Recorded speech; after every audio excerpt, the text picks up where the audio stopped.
উস্তাদ, আপনার শীত কাটা হয়ে গেছে, এইবার খালি ঢুইকে পড়েন। এই তবে সাবধান, বৃষ্টিতে কিন্তু মাটি পিছলে হয়ে গেছে। চুপ করতো, সারাক্ষণ শুধু বকর বকর। এখন যদি বাড়ির মালিকের ঘুম ভেঙে যায় তাহলে কিন্তু লোকজনের হাতে মার খেতে হবে বলে দিলাম। কি যে বলেন না উস্তাদ, দেখতেছেন নাকি মুষলধারে বৃষ্টি হইতেছে। এই বৃষ্টিতে বাড়ির মালিক নাকে সর্ষে তেল দিয়ে ঘুমোচ্ছে। চিন্তা না কইরে ঢুইকে পড়েন।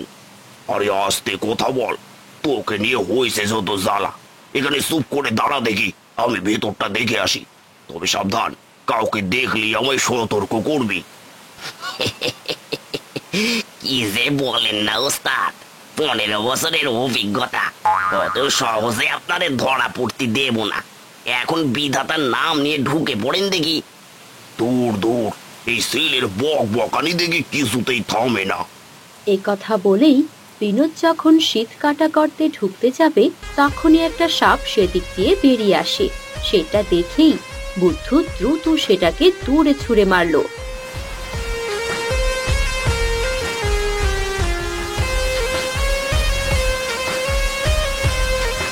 ওরে বাবারে, দেখলেন তো ওস্তাদ সাপটা কি করে ধরলাম? এই তো বলতেছিলেন আমার নিয়ে আপনার যত জ্বালা। আমি না থাকলে এই বৃষ্টি বাদলার রাতে এই সাপটার হাত থেকে আপনাকে বাঁচায় তো কোন দেখিনি। আরে থাম বাবা থাম, আমার ঘাট হয়েছে। আচ্ছা আচ্ছা আচ্ছা ওস্তাদ, আপনি যান, আমি আর কিছু কইতাছি না। তবে ওস্তাদ, আপনি ভরসা দিলে শেষবারের মতো একটা কথা কইতাম। কি কথা? না মানে আমি ভাবতেছিলাম এইবার একটা বড় ক্ষেপ মারতে পারলে টানা 1 সপ্তাহ কোনো কাম করুম না, খালি ঘরে শুইয়া থাকুম। এই বৃষ্টির দিনে ঘরে শুয়ে থাকা যে কি মজা, ভাবলেই আনন্দ হইতেছে। ওরে বাবা, বে কোন জ্বালায় পড়লাম। সে তুই থাকিস বাবা, এবার আমারে যেতে দে।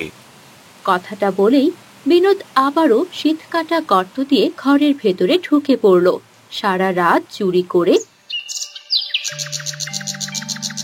ভোরে বাড়ি ফিরল।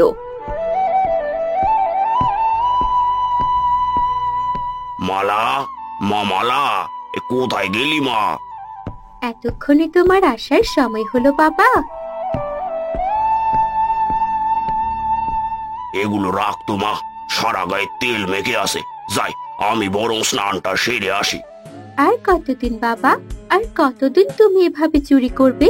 দেখো বাবা, তোমাকে অনেকবার বলেছি এসব চুরি করা আমার একদম ভালো লাগে না। খবরদার মালা, আমার পেশা নিয়ে তুই কোনো কথা বলবি না। পেশা? ছি ছি বাবা, চুরি কি করে একটা পেশা হয়? আমার ভাবতে লজ্জা লাগে আমি একটা চোরের মেয়ে। লজ্জা লাগলেও আমার কিছু করার নেই, আমি স্নানে গেলাম।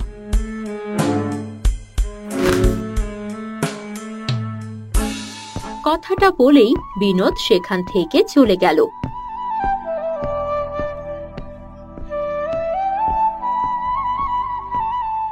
আর তখনই মালা বসে বসে কাঁদতে লাগলো। হায় বিধাতা, কবে আমার বাবার সুবুদ্ধি হবে? আমার যে এসব আর ভালো লাগে না। পরদিন সকালেই বিনোদ ঘুম থেকে উঠে মালাকে একটা শাড়ি এগিয়ে দিয়ে বলল, এই নে মা, তোর জন্যই শাড়িটা এনেছি। এটা নিশ্চয়ই অনেক দামি শাড়ি হবে, তাই তো ভাবলাম এটা না বেশি বরং তোর জন্য রেখে দি। আজ বাদে কাল তোকে তো বিয়ে দিতে হবে। না বাবা, তোমার চুরির শাড়ি আমার চাই না। আর বিয়ে? তোমার মতো চোরের মেয়েকে কে বিয়ে করবে বলো তো বাবা? দেখ মালা, কোথায় কোথায় তো জ্ঞান দিবি না। ভুলে যাস না, আমি না, তুই আমার মেয়ে। এটাই তো আমার লজ্জা বাবা, এটাই তো আমার লজ্জা যে আমি একটা চোরের মেয়ে। এটা ভাবতেই আমার গা ঘিন ঘিন করে ওঠে। ভুলে যাস না মালা, তুই যে ভাত খাচ্ছিস সেগুলো চুরির টাকা দিয়ে আনা। হ্যাঁ বাবা, এটাই আমার দুঃখ, না খেয়ে তো থাকতে পারি না। তবে এই চুরির শাড়িটা না পরেও আমি থাকতে পারবো বাবা, এটা আমার লাগবে না। লক্ষ্মী মা আমার, ওভাবে বলিস না। তাছাড়া আমি এসব কার জন্য করি বল? তুই ছাড়া আমার আর কেই বা আছে? তাহলে আমার একটা কথা রাখবে বাবা? হ্যাঁ মা, বল কি বলবি? তাহলে আমার জন্য হলেও তুমি চুরিটা ছেড়ে দাও। দেখো বাবা, আমাদের সংসারে তুমি আর আমি ছাড়া কেই বা আছে? তাছাড়া তুমি তো এখনো সুস্থ, তুমি চাইলে যে কোনো কাজই করতে পারবে। না হলে আমি না হয় কিছু করব। এ তুই কি বলছিস মা? হ্যাঁ বাবা, তোমারও তো কম বয়স হয়নি, তুমি বরং এসব ছেড়ে অন্য কিছু করো। মালার কথা শুনে বিনোদ কিছুটা চিন্তা করে বলল, বেশ, তুই যখন বলছিস আমি এই কাজ ছেড়ে দেব। সত্যি বাবা? হ্যাঁ রে মা, তবে আর একটা দিন আমায় সময় দে। কালকে আমার অনেক বড় একটা চুরির কথা আছে। একবার যদি সেটা করতে পারি তাহলে সেই টাকা দিয়ে একটা নতুন ব্যবসা শুরু করব। কিন্তু বাবা। আর কোনো কিন্তু না মা, আমি তো বললাম তোর কথা আমি রাখবো, তবে শেষবারের মতো এটা তুই আমায় করতে দে। বিনোদের জোড়াজুড়িতে অবশেষে মালা তার বাবা বিনোদকে শেষবারের মতো চুরি করার অনুমতি দেয়। সেদিন রাতেই বুদ্ধুকে সঙ্গে করে বিনোদ আবারও বেরিয়ে পড়ল চুরির উদ্দেশ্যে। সে কি ওস্তাদ, এই আপনি কি কইতেছেন? চুরি না করলে খাবো কি? শোন বুদ্ধু, এতকাল তো অনেক পাপ করলাম, বয়স তো কম হলো না, এবার একটু ভালো কাজ না করলে হয় নাকি? সে আপনি যা কোন ওস্তাদ, এই কষ্টের কাম আমি করুম না। এই কামে কত শান্তি জানেন? একদিন চুরি কইরা 10 দিন শুইয়া থাকা যায়। আহা, কি শান্তি, কি শান্তি। তোর নামও যেমন বুদ্ধু, এই বুদ্ধিও তেমন বুদ্ধুরই মতো। পাঁচালি হাট মনে আছে তো? আজকে গ্রামের মোড়লের বাড়িতে চুরি করব, তাই খুব সাবধান। ওস্তাদ, সবই মনে আছে, আপনি চিন্তা কইরেন না। এই বলে বুদ্ধু আর বিনোদ দ্রুত পা চালিয়ে পৌঁছে গেল মোড়লের বাড়িতে। নেন ওস্তাদ, শীত কাটা হয়ে গেছে, এবার দেরি না করে এই টুকুস করে শুভ কাজটা শুরু করে ফেলেন। আরে বাবা, আস্তে কথা বল, আস্তে কথা বল। কথাটা বলেই বিনোদ যেই না ঘরের ভেতরে ঢুকলো, সাথে সাথে একটা হাড়ি ওপর থেকে পড়ে অনেক জোরে শব্দ হলো। আরে এমন জোরে শব্দ হলো কোথা থেকে? দেখি তো বাতিটা জ্বালিয়ে। মোড়ল বাতিটা জ্বালাতেই চোখ গিয়ে পড়লো বিনোদের দিকে। ওরে বেটা, শীত কেটে আমার ঘরে ঢোকা? দাঁড়া, তোকে দেখাচ্ছি মজা। এই কে কোথায় আছিস? ধর বেটাকে।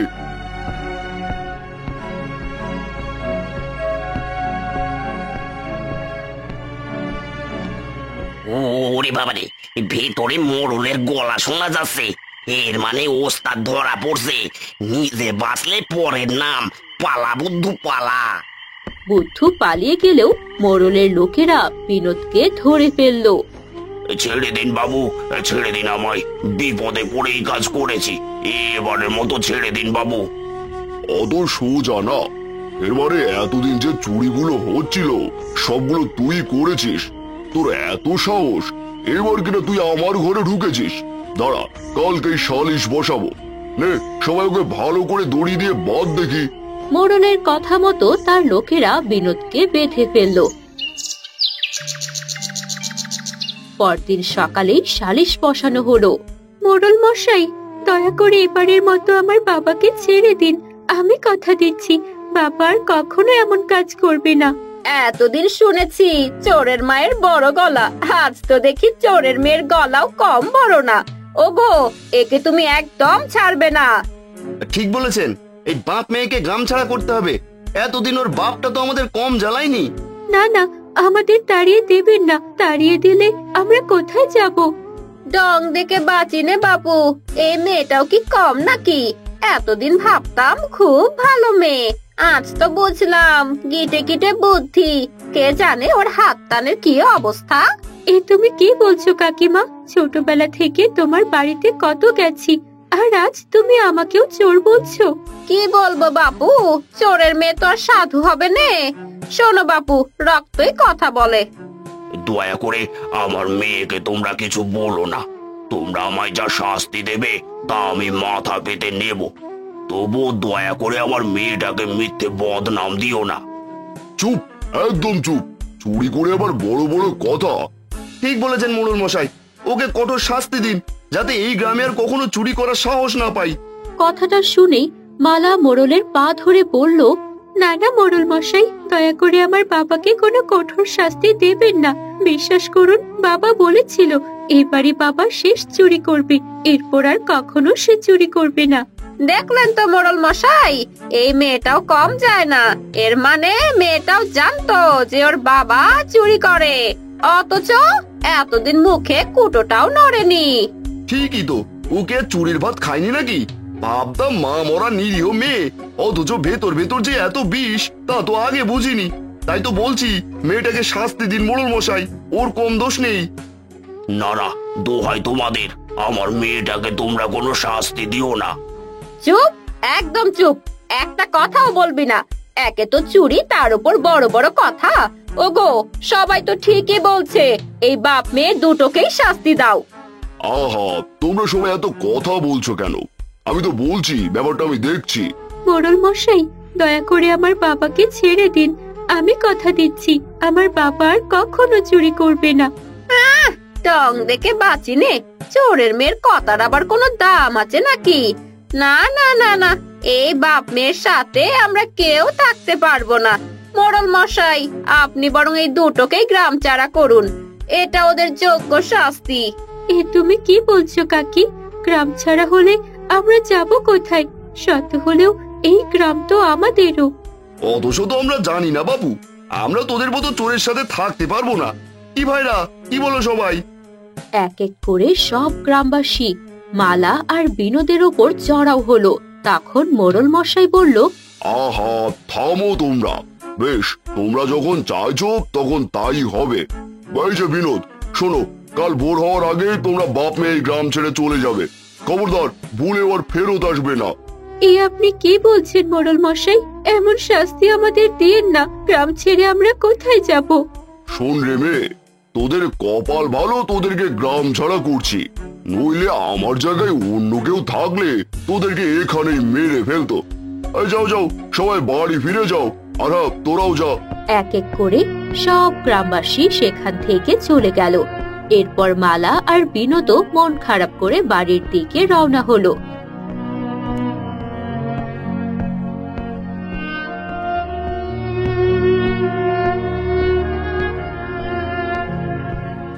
বাড়ি ফিরেই বিনোদ মালাকে বলল, আমায় তুই ক্ষমা করে দে মা, আজ যা হয়েছে সবই আমার জন্য। মনে হচ্ছে এখনই গিয়ে পুকুরে ঝাঁপ দি। না না বাবা, এ তুমি কি বলছো? মা মারা যাওয়ার পর থেকে তুমি তো আমার সব, আমার বাবা, আমার মা। কিন্তু মারে, আজ তোকে যে এত বদনাম সইতে হয়েছে সে সবই তো আমারই কারণে। বিশ্বাস কর, আমি যা করেছি তোর ভালোর জন্যই করেছি। একবারও ভাবিনি এর পরিণাম এত ভয়ানক হবে। বিনোদের কথা শুনে মালা চোখ মুছতে মুছতে বলল, বাবা গো, আজ তো তুমি নিজের ভুল ঠিকই বুঝতে পেরেছো, কিন্তু অনেকটা দেরি হয়ে গেছে। তবে যা হবার হয়েছে, এবার আমরা নতুন করে জীবন শুরু করব। কিন্তু মা, কোনো কিন্তু না বাবা, কাল ভোর নয়, আমরা আজই এই গ্রাম ছেড়ে চলে যাব। এরপর মালা আর বিনোদ তাদের প্রয়োজনীয় কিছু জিনিস সঙ্গে করে বাড়ি থেকে বেরিয়ে গেল। কিছু দূর যেতেই গ্রামবাসীরা তাদেরকে দেখে বলল, দেখ দেখ, ওই যে চোরা চোরের মেয়ে যাচ্ছে, মোড়ল মশাই ঠিক শাস্তি দিয়েছে। হ্যাঁ রে, ঠিকই বলেছিস, যেমন কর্ম তেমন ফল। গ্রামবাসীরা যখন এসব বলে হাসাহাসি করছিল, তখন কষ্টে মালার চোখ দিয়ে অঝরে জল পড়ছিল। কাঁদিস না মা, কাঁদিস না। আমি যে তোকে কিছুতে আর এভাবে দেখতে পারছি না। কি করব বাবা, এ তো আমার অদৃষ্টের লিখন, মেনে নেওয়া ছাড়া আমার যে কিছুই করার নেই। তবুও মন যে মানে না বাবা। সব দোষ আমার, আমার দোষের কারণেই তোকে এত কিছু সইতে হচ্ছে। অনেকটা পথ হাঁটতে হাঁটতে এক জঙ্গলে এসে মালা আর বিনোদ ক্লান্ত হয়ে পড়ল। তখন বিনোদ মালাকে বলল, মারে, এই গাছটার নিচে একটু বস, আমি দেখি আশেপাশে কোনো ফলের গাছ পাই কিনা। সকাল থেকে তুই তো কিছুই খাসনি। না বাবা, তোমাকে কোথাও যেতে হবে না, আমার কাছে কিছু শুকনো মুড়ি আছে, ওগুলোই না হয় খাবো। আহা, একটু বস, আমি এখনই আসছি। এই বলে বিনোদ সেখান থেকে চলে গেল।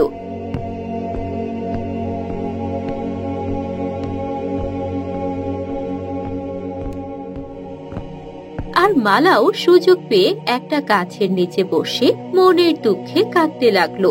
হায় বিধাতা, এই কি ছিল আমার কপালে? আমি তো কখনোই কারো ক্ষতি করিনি। জানি না এবার কি হবে, কোথায় থাকবো, কি খাবো। মালা যখন এসব ভেবে বসে বসে কান্না করছিল, তখনই এক বুড়ি মা সেখানে এসে বলল,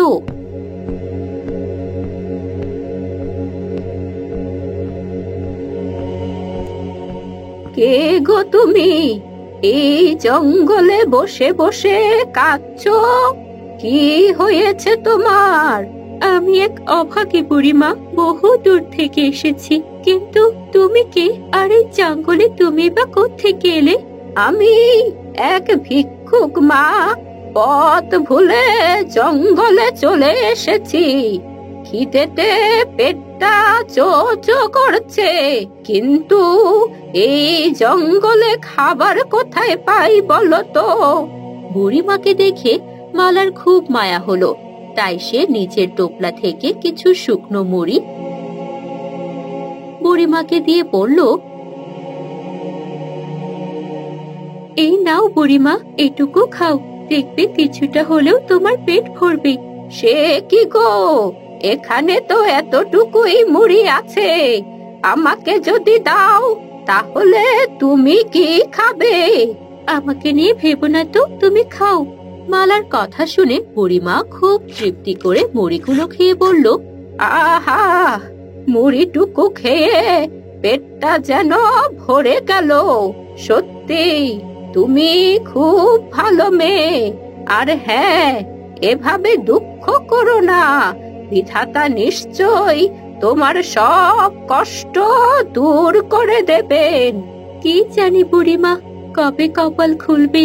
মালার কথা শুনে বুড়িমা মালাকে একটা কাপড়ের পুটলি হাতে দিয়ে বলল, তুমি আমার ক্ষুধা নিবারণ করলে, তাই এই নাও, এটা আমি তোমায় দিলাম। এটা কি বুড়িমা?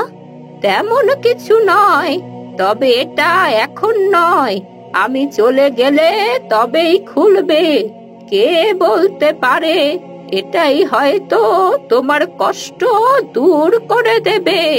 তবে হ্যাঁ, একটা কথা মাথায় রেখো, সততাকে কখনো বিসর্জন দিও না, তাহলে কিন্তু ধ্বংস হয়ে যাবে।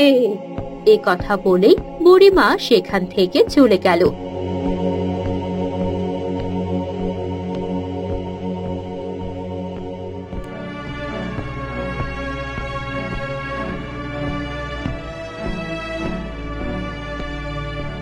আর বিনোদ এসে বলল, এই নে রে মা, তোর জন্য পাকা আম নিয়ে এলাম। ভয় পাসনি, চুরি করিনি, জঙ্গলের গাছ থেকে পেড়ে এনেছি। এবার মুড়িগুলো বার কর দেখি। কিন্তু বাবা, মুড়ি তো নেই, এক বুড়িমা এসেছিল, তাকে দিয়েছি। সত্যি তুই দয়া সাগর, কে না কে এলো তাকে সবটা মুড়ি দিয়ে দিলি। না গো বাবা, সেও আমাকে একটা জিনিস দিয়েছি, এই যে এই পুটলিটা। পুটলি? কি আছে এতে? তা তো জানি না, দাঁড়াও দেখি। এ কথা বলেই যখনই মালা পুটলিটা খুললো, ভেতরটা দেখে অবাক হয়ে গেল। এ কি গো বাবা, এ তো দেখছি সোনার মোহর, তাও আবার এতগুলো। আরে তাই তো। দেখি তো কয়টা আছে। এই বলে মালা যখনই পুটলিটা থেকে মোহর বের করতে শুরু করলো, দেখলো চারপাশটা কেমন সোনালি আলোয় ঝলমল করে উঠলো। আরো দেখলো কিছুতেই পুটলি থেকে মোহর বের হওয়া থামছে না। এই দেখে অবাক হয়ে মালা বলল, এ কি গো বাবা, মোহর তো শেষই হচ্ছে না, এ তো মনে হচ্ছে জাদুর পুটলি। হ্যাঁ রে মা, তাই তো দেখছি, সবই তোর সততার পুরস্কার। হ্যাঁ বাবা, মনে পড়েছে, বুড়িমাও এ কথাই বলেছিল। তাহলে তো হয়েই গেল, এবারে মোহর বিক্রি করে আমরা সৎভাবে একটা ব্যবসা শুরু করব। হ্যাঁ রে মা, এবার আমিও দেখিয়ে দেব সৎভাবে ব্যবসা করা কাকে বলে। এরপর তারা একটা নতুন গ্রামে গিয়ে ব্যবসা করে সুখে শান্তিতে দিন কাটাতে লাগলো।